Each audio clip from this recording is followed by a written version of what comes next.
En ce moment, nous sommes donc en grève suite à l'annonce par la direction de suppression de postes, 30 dans mon secteur. Et donc, on a été rejoint par le reste de l'hôpital parce qu'en fait, des suppressions de postes, il y en a partout, voilà. Ça devient insupportable. Les plannings sont infaisables.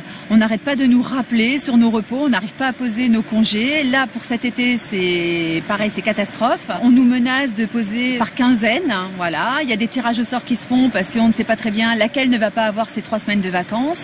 Donc cette politique d'économie, c'est inadmissible parce que ça a des conséquences pour les cheminots et pour les usagers. Pour les cheminots, pour les conditions de travail, et pour les usagers, pour les conditions de transport.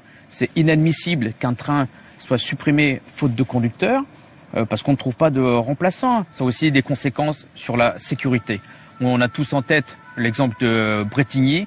Ça, c'est des suppressions de postes au niveau de l'équipement. Les cheminots qui ne sont plus assez nombreux pour vérifier les boulons, les traverses, et on arrive à des conséquences graves et parfois mortelles.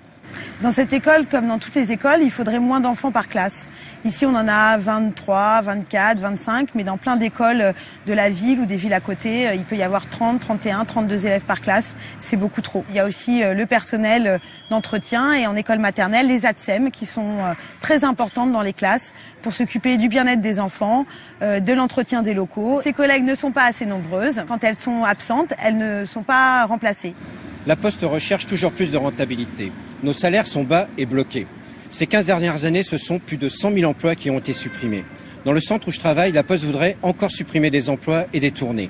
Et en plus, elle voudrait nous faire travailler 3-4 semaines de suite sans autre repos que le dimanche. Ça nous a mis en colère. Alors nous sommes allés dire à notre directeur par 2 fois que pour nous, il était hors de question de renoncer à nos week-ends.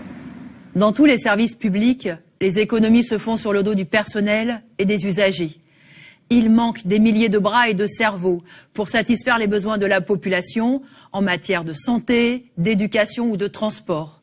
Tous les gouvernements successifs en sont responsables. Il y a pourtant des millions de travailleurs au chômage qui ne demandent qu'à être utiles et qui pourraient l'être dans tous ces services publics. Les victimes de cette politique ne sont pas seulement les cheminots, les soignants, les postiers ou les enseignants. Nous tous, dans les couches populaires, nous en payons le prix. Combien de petites villes, de villages déclinent parce que le bureau de poste est fermé, parce que la maternité ou l'hôpital de proximité est déplacé?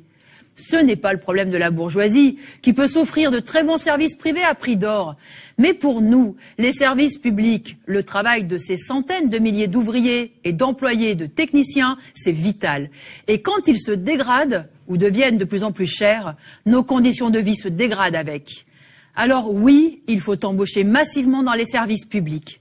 C'est à cela que doit servir l'argent que l'État verse aujourd'hui par milliards à la grande bourgeoisie sous forme de cadeaux fiscaux.